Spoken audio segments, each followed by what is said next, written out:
Hello and welcome to our brand new show, African Voices, a show where we tend to discuss the achievement and also the issues that affect Africans in this country and abroad. But before I go forward, here is my colleague, Dr. Kululeku Sibanda, who is a political analyst and also a former lecturer at the University of Huddersfield. Hello, sir. Hello, thank you. Thank you for having me. Thank you. And before we go forward, like I said, we will be discussing who tonight? Donald Trump. Yes, of course, Mr. Trump, whose presidency has been marred by lots of controversies since he took over from President Barack Obama. I would like to introduce our guests today who are here to help us absorb what Mr. Trump has been accused of. Remember, it's an accusation.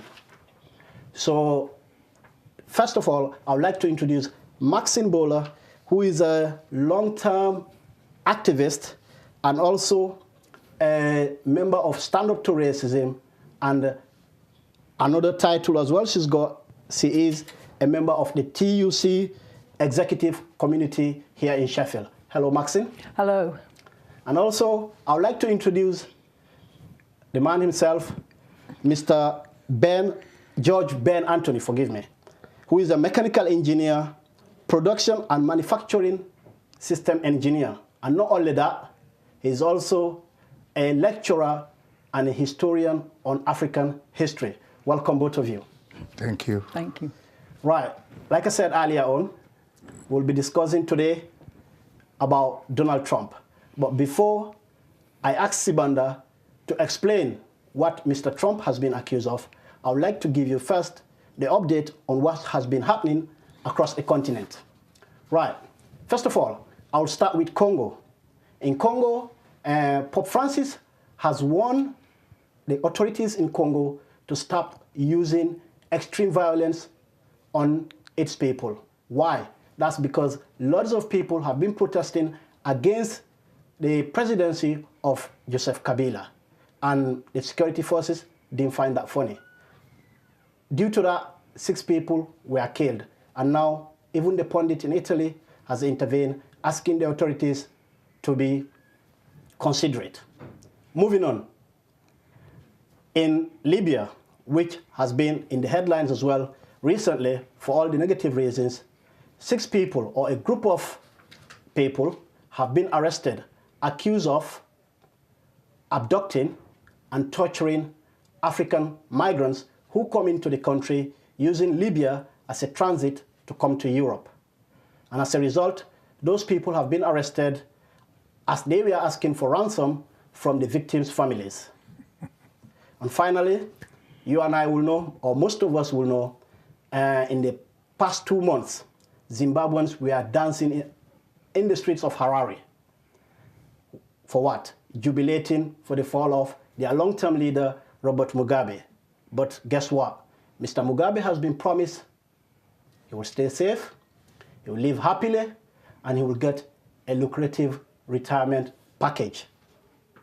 That's it, yes, a lucrative retirement package, i.e. he will get everything that he used to get and nobody is going to prosecute him. As the saying goes, friends look after friends. But now it's time for our main discussion, which is about Donald Trump today. So Sibanda, can you tell us what Mr. Trump has been accused of?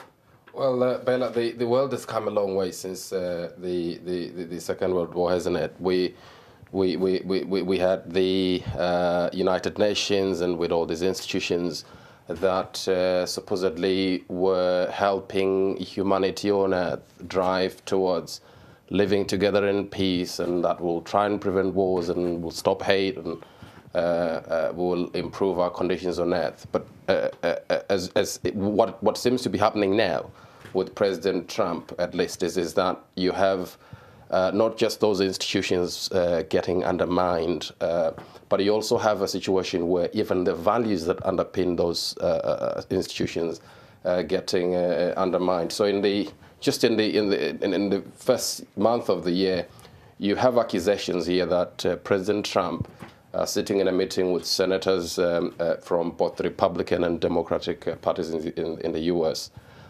referred to people from what you would clearly see as African descent, as, you know, using these expletive words that I can't use here, and that he would have preferred people from countries like Norway to be allowed to come to the United States. So, and of course we know that since then he has made statements to the effect that he did not say exactly that, and that those who were there from his party have refused, have forgotten what he said. They can't remember very well what he said, whereas members of the Democratic Party are very clear about what he said. So be that as it may, it seems to me as though it is important for us to understand whether or not such things can be said. But before we look at what he said, Maxime, what do you think? Do you think that from what you've heard, from what you know about this matter, does it sound like what I've said is true, or have I put a terrible slant to it? I think Donald Trump is turning the clock back, really. He's... I think he's a complete bigot, he's a racist, he's a misogynist, he's a climate denier. On every issue, he is turning the clock back, and I think he's whipping up racism and really playing to the alt-right, the Ku Klux Klan and all those people. So I think he's a very, very dangerous man, what he's doing. Every time he says something, people say he's stupid. I don't believe that's true. I think he's quite a clever man, but he is playing to the alt-right, and he's definitely, I mean, he's a denier about the history of America, really, isn't he? Because America, of all countries, is built on immigration, built by black slaves, built by people who came from many, many countries. Into Staten Island, in New York, they came from across the world. It's a country built on waves of immigration, and not to say that he hates all immigrants, builds walls, builds barriers, all those things to me are just completely wrong. Brother George, what do you think? I mean, going to Maxine's point here, is Donald Trump also an immigrant? Is he also an immigrant? Is he not an immigrant? I mean, his stance. Every Caucasian in the so-called America is an immigrant. Let's have that clear. Yeah. Right? When my children were little, right, this sort of time of day after school, they would watch TV, and I'd watch, they called the program Children's Hour. Yeah. There were two programs in particular, one titled Hawkeye, Last of the Mohicans. Then later another one called Ishi, Last of the Yaqui. Those are two nations, never mind blinking tribes, these were nations who occupied the land that is now called America, so-called. So where did they go? What the American occupiers have done is to annihilate those people and steal their land. That's what it amounts to. And we should know, as African people, they call us Africans. We're not, our ancestors didn't call themselves African. Neither did they call our beautiful motherland Africa, but we'll leave that for now. I'll just tell you one of the names for our motherland is Al-Kebu Lan. And we were taught that by one of the greatest historians we have and defenders, the late Dr. Ben Yochanan. People would know him as Dr. Ben. Just Google Dr. Ben and you'll get the rest of it. Yeah. So it's disturbing. It's disturbing because people tend to dismiss Trump. Say, oh, but that's what they did with and about Hitler. And people like my father were warning us at home because then it was colonialist rule by the British colonialists. And the elders used to sit in the evening and have their discussions, you know. Yeah. And I remember my father, among a lot of the elders, saying that they should not dismiss Hitler as crazy or stupid, that he was dangerous. But look what happened. And I think people are tending to do this now with Trump. Yeah. In my opinion, he's a fool, first and foremost. That's the first thing. He's a fool because if he thinks he can get away with all these insults against us. Like, according to the text I got, they said they mentioned something about these countries, like, oh, he loathes the Mexicans. I don't know why, because he said he was going to build a wall. Foolish fellow. He was going to build a wall between U.S. America and Mexico. I mean, for what reason? I think, yeah. Well, you might say it's a foolish reason, but to him, probably he's wanting to stop what he calls immigrant from coming in. But let's leave that. He is an immigrant. Well, in his own... Is he not? Yes. Look, every Caucasian, a so-called white person living on that land, is an immigrant. I just told you about the two of the great nations that occupied that land. The Mohicans and the Yaqui. But you had the Blackfeet. Oh, I can go through. Yeah, but that's history that we don't need to be going into right now. Well, this is it. What we're looking at is what he said about Africans and other countries. Yes. Describing Africa in a very derogatory manner. So you as an African, Mr. Trump has already, well, he didn't come outright saying, I did not say this word, you know, but he's made it clear that some of the words that were said is not what has been published.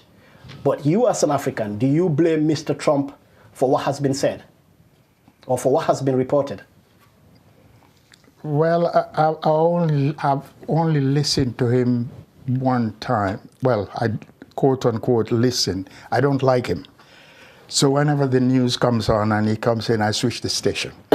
So I don't know very much about all this stuff he's talked about. Mainly it's friends and colleagues who've been keeping me up to date with, I know they said something, the word that I just used about Africa and Mexico.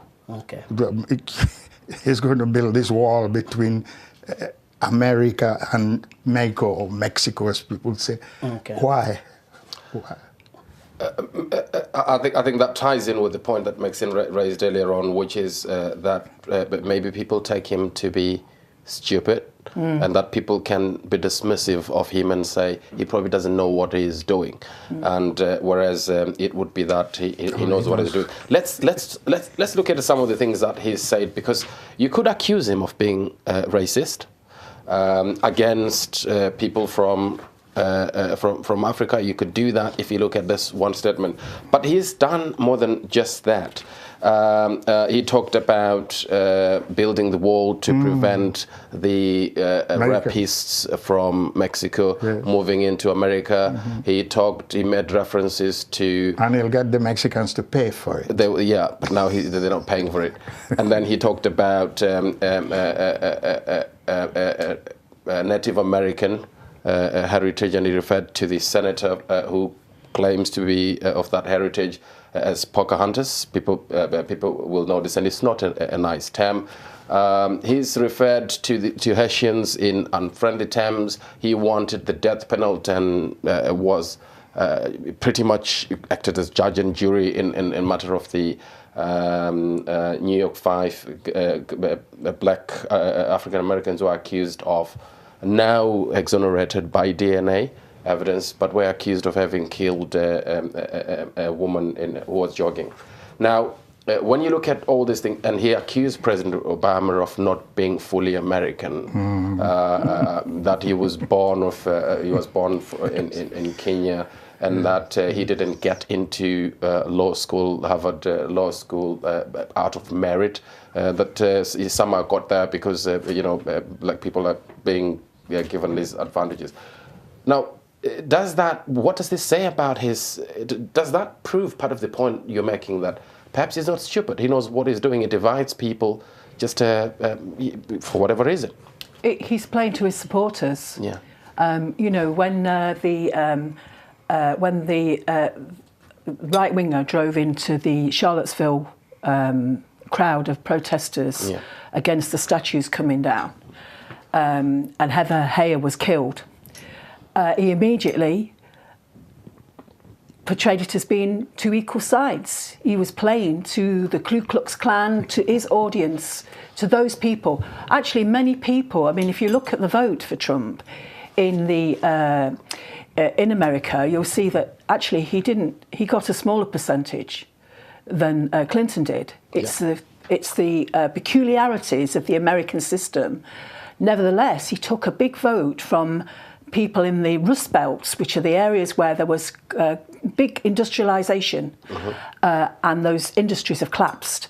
And he's played to their discontent, hasn't he? And so he, instead of saying that, you know, there's a problem that we haven't built factories, that people haven't got jobs, that people are in trailers, actually, America is one of the most divided states in the world now, I think. What he's done, he said, the real problem is black people, or Muslims, or Latinos, or this is what he's done. This is the game. Actually, it goes on in this country as well, to be honest. It still goes on in this country. You know, the NHS is in crisis. What does the Daily Mail have on its front page? Tourism, NHS tourism is the problem. It's the same kind of argument that goes on. It's a right-wing argument that seeks to blame the victims, really, to blame black people, to say that they are the enemy. And when he talks about people coming across the border from Mexico, what does he say of those people? They're rapists and they're drug dealers. So it's not just that they're a problem in terms of coming in. He's creating this stereotype. I mean, I remember when they used to talk about in this country the black mugger, and they don't talk about it so much now, but this was a stereotype they created which justified the systematic stop and search of black people across this country. And that's exactly what he is doing in America. He's an extreme right-winger. Actually, he will do nothing for the ordinary people at all. It will not help them in any way. Those people are fooled by him. They're fooled into believing that somehow black people are the problem, whatever. I mean, I don't know if any of you saw the programme on telly last night with Miriam Margolyes. I don't know if you saw it. No. Miriam Margolyes is a Jewish woman who's been travelling across America, and it showed you this poster which said, diversity is a code word for white genocide. It's a massive, great big billboard in the south of America, and I thought, this is just shocking, really. But talking of that, Maxine, do you think, like, for instance, Trump is a man who is saying things the way ordinary people or ordinary white people say it in the pub or any other place? I think he's encouraging it. He's encouraging. I mean, there's more racist attacks than we've ever seen in America taking place now. I mean, the statistics will say that. Okay. There's more white supremacist organisations growing than there was before. He's encouraging the growth of those organisations, and, you know, he's making them feel they can be proud to come up. Not a problem. I'll just try to stop you there for the meantime until we come back for the break.